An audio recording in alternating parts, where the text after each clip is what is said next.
Hello students, मेरा नाम है श्वेता। स्वागत है आप सभी का मेरे इस यूट्यूब चैनल लखनऊ लर्निंग में। लिसनर्स, आज के इस वीडियो में हम ऑर्गेनाइजेशन प्रोसेस के बारे में जानेंगे कि कौन कौन से ऑर्गेनाइजेशन के प्रोसेस हैं। तो आइए स्टार्ट करते हैं। तो जैसा कि स्क्रीन पर आप देख सकते हैं, सबसे पहले मीनिंग बताई है मैंने। Organisation process refers to the systematic approach to structuring and managing resources within a business or project to achieve specific goals and objectives. This process typically involve several key steps. बोला गया कि organisation process का मतलब होता है ये एक systematic approach है बेसिकली, ये जो कि स्ट्रक्चर करता है और मैनेज करता है रिसोर्सेज को अपने बिजनेस के अंदर और जो भी प्रोजेक्ट होते हैं उसके अंदर, ताकि वो स्पेसिफिक गोल्स या ऑब्जेक्टिव्स को अचीव कर सके। इस प्रोसेस में कुछ सेवरल की स्टेप्स इन्वॉल्व हैं। कौन कौन से हैं आइए जानते हैं। सबसे पहला आता है डिफाइन ऑब्जेक्टिव्स। अब जाहिर सी बात है, कोई भी ऑर्गेनाइजेशन में प्रोसेस करने आप जा रहे हैं तो आपको पता होना चाहिए उसका उद्देश्य क्या है। तो उद्देश्य पहले पता होना चाहिए। तो इसमें क्या बताया गया है डिस्क्रिप्शन में, clearly outline the goals and objectives the organisation aims to achieve. यानी कि पहले तो हमें गोल और ऑब्जेक्टिव के बारे में क्लियरली पता होना चाहिए जिसको ऑर्गेनाइजेशन अचीव करने के लिए ये काम हम कर रहे हैं।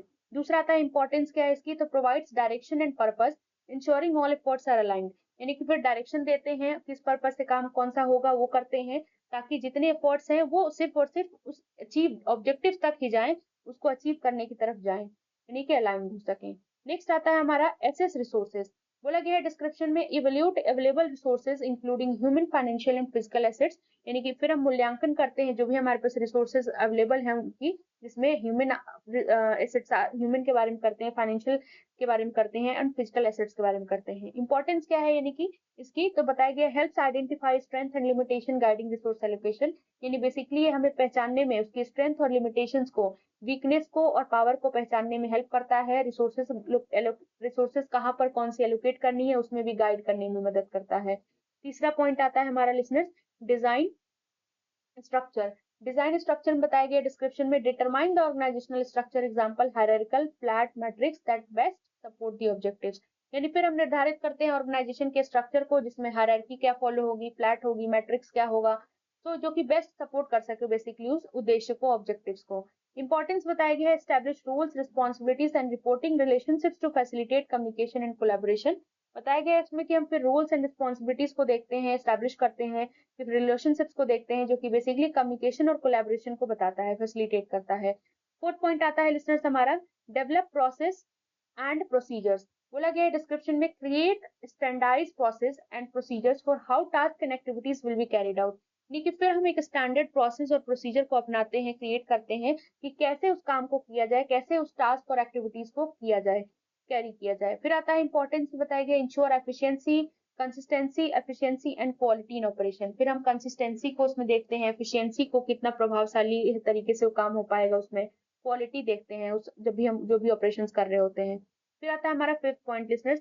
फिफ्थ पॉइंट में बताया गया है हमारा, असाइन रोल्स एंड रिस्पॉन्सिबिलिटीज। फिर हम रोल्स एंड रिस्पॉन्सिबिलिटी को दे देते हैं कि किसको क्या काम करना है, किसको कितनी कौन सी जिम्मेदारी निभानी है, कौन सा रोल प्ले करना है, कौन सा रिस्पॉन्सिबिलिटी उठानी है, तो उसके बारे में बात कर ले। तो इसमें आता है डिस्क्रिप्शन में, clearly define roles and responsibilities for team members based on their skill and the needs of the organisation. फिर हम बता देते हैं कि टीम मेंबर में किसको क्या काम करना है, जो कि उनके स्किल पर बेसिकली बेस्ड होता है और ऑर्गेनाइजेशन के नीड पर। इंपॉर्टेंस है, promotes accountability and clarity, reducing confusion and overlap. यानी कि फिर अब इससे क्या होता है, आंसरेबल बनेगा एम्प्लॉय, अकाउंटेबल बनेगा उस चीज के लिए, क्लैरिटी होगी जिससे कंफ्यूजन कम होगा और ओवरलैपिंग की भी समस्या नहीं होगी, ओवरलैप नहीं होगा। सिक्स पॉइंट आता है लिसनर्स हमारा, इम्प्लीमेंट सिस्टम्स। इम्प्लीमेंट सिस्टम्स में क्या बताया गया है, तो इम्प्लीमेंट सिस्टम्स की बात कर ले तो इसमें आता है डिस्क्रिप्शन सबसे पहले, तो introduce systems and tools, example software, communication platform to facilitate operations and management.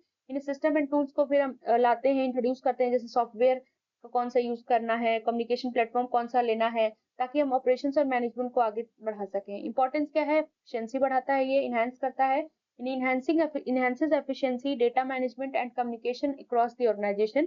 यानी एफिशिएंसी को बढ़ाता है, डेटा को मैनेज करता है, कम्युनिकेशन को पूरे ऑर्गेनाइजेशन की क्रॉस में यानी कि सब में क्या करता है, देखता है, अच्छा करता है। नेक्स्ट आता है एस्टैब्लिश कम्युनिकेशन चैनल।